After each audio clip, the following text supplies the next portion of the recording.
In this video, I'm going to speak briefly about the new schedule functionality for apply to existing host tasks.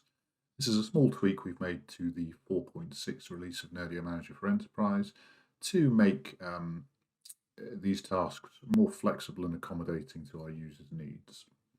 As an example of this, if I select a host pool with FSLogix enabled and click Properties, select the FSLogix tab,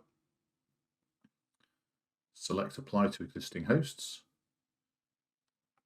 and we can now see that a schedule option becomes available, so I can specify a time and date when I want these actions to occur rather than requiring them to happen immediately.